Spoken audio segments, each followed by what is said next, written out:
everybody, thanks for watching. I'm Chris. I thought we would start by watching some film on Falcons running back Tevin Coleman. This is our ranks show, so you can see ranks on the left side of the screen scrolling. I have Tevin Coleman number 13 among standard league running backs for week 3 against the Saints, and the standard ranks are what's scrolling next to me. Coleman's a couple spots higher in PPR. Now, I know that a lot of folks are just going to say, listen, this is about situation. No Devonta Freeman. You're overcomplicating fantasy football. I just want players with big workloads. And there's some validity to that. I completely get it. But I still think it's worth knowing what these players can do, what kind of ceiling they might have if the workload happens to get good. And also in Coleman's case, could he keep more of the workload even when Freeman is back from his knee injury? And or the dude's a free agent at the end of the year. So are we looking at the next big money running back who's someone's clear, unquestioned RB1? I think we're going to find out answers to this by watching a few plays of film from week 2 against Carolina. So let's do it. First off, let me say the Falcons like to run right. Coleman's first 6 runs were outside zone to the right, where he's either running off tackle or around the end. And when we talk about Tevin Coleman, we're talking about a particular set of skills, primarily speed. For a 6'1", 210-pound upright runner, you can see how upright he is when he runs, Coleman can really scoot. And on this play, his job is to, well, look for a cutback lane or run hard around the edge. My contention will be that Coleman, not as much of a cutback lane kind of guy. You'll see it, but more running hard around the edge sort of guy. So this is an indication, this play, he does this well. If we restart this play from the end zone angle, we'll see the Falcons, their offensive line is getting a hat on a hat all over the right side of that line. And the key matchup winds up being between Coleman and Luke Kuechly. The center, number 51 there, is uncovered, so he fires out to the second level and gets a good piece of Kuechly at middle linebacker. And Kuechly's a very good player, and he takes the blow. He flows to the play. He's getting spun around, but he's still the only dude with a chance to get in Coleman's way. And those last 2 steps that Coleman takes to go wider and evade Kuechly as he's grabbing him, I mean, that's a good indication of Tevin Coleman's strengths.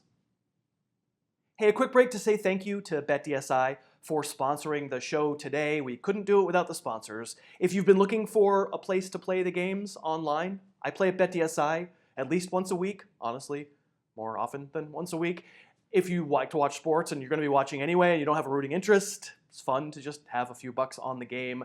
I find BetDSI to be safe, secure. The app is great. The desktop site works great. Their customer service is really good.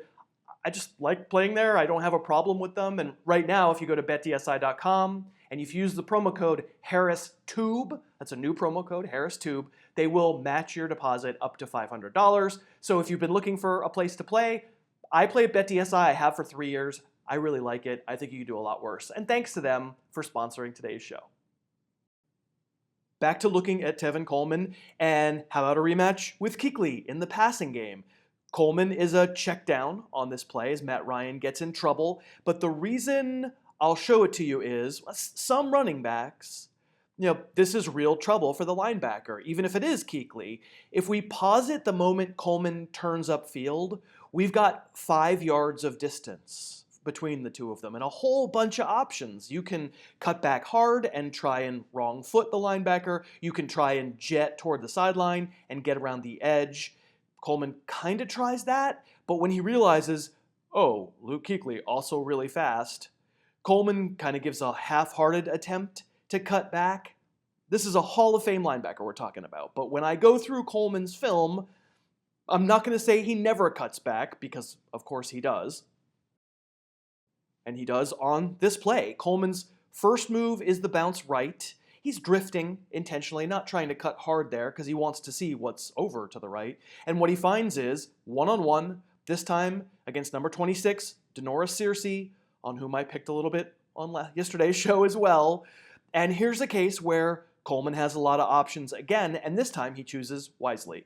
It might not be the most electric cut you've ever seen, but we're not going to complain. It's pretty good. It's a clear win, and it gets Coleman into the clear, apparently, leaving him at liberty to fumble out of bounds.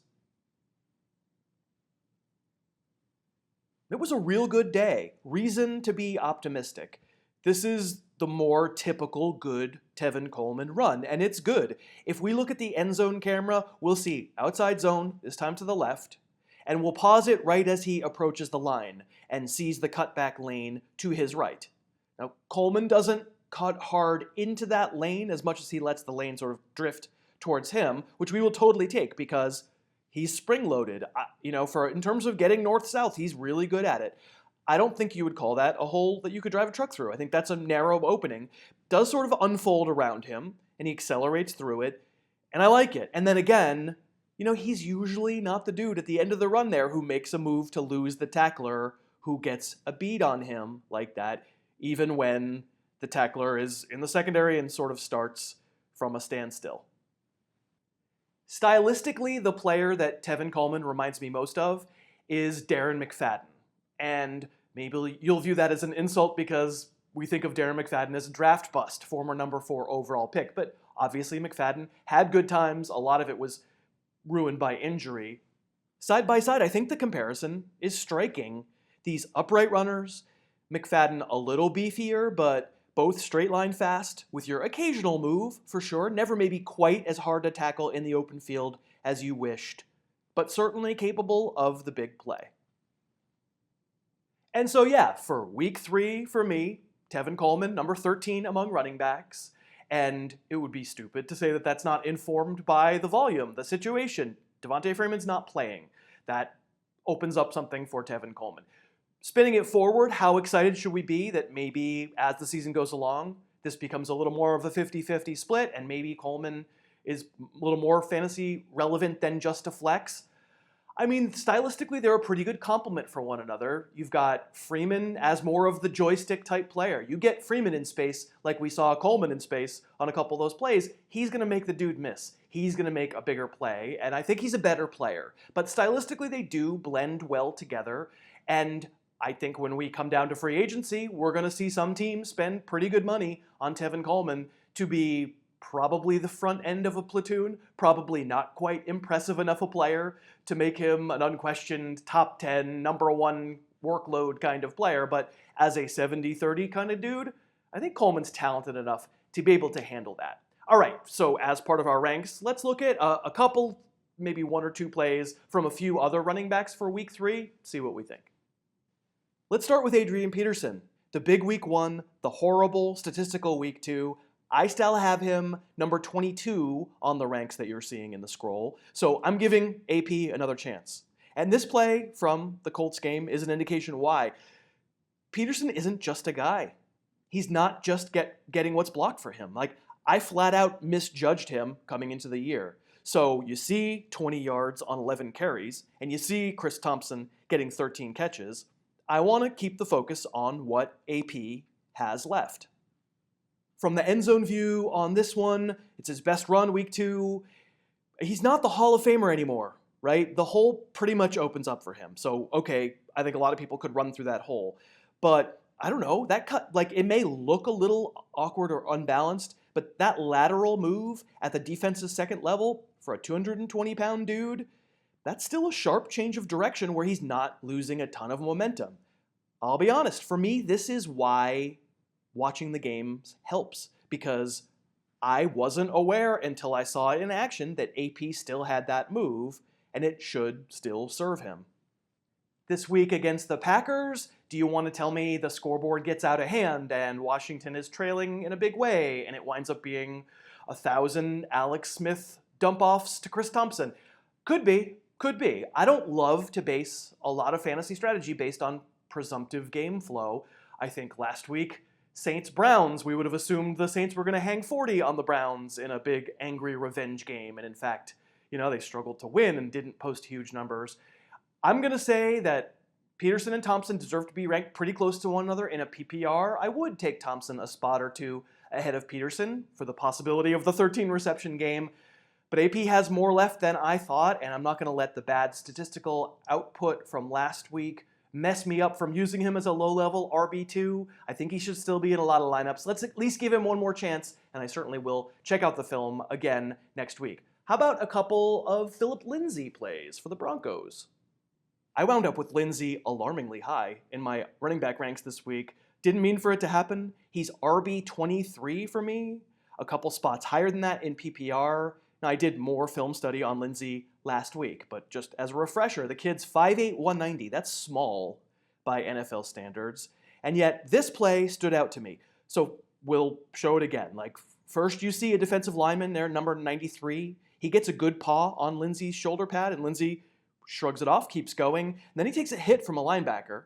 Now, it's not a direct hit. I think a direct hit puts that kid down. He's too small. But it's still a strong, glancing blow. And look at that balance. It's really good. Hard not to be impressed by 2 games of this undrafted rookie. And yet, of course, your problem is for fantasy, you want that usage near the goal line, for example. And here he was getting an inside handoff against in shotgun against a goal line defense, but he's just not going to move the pile.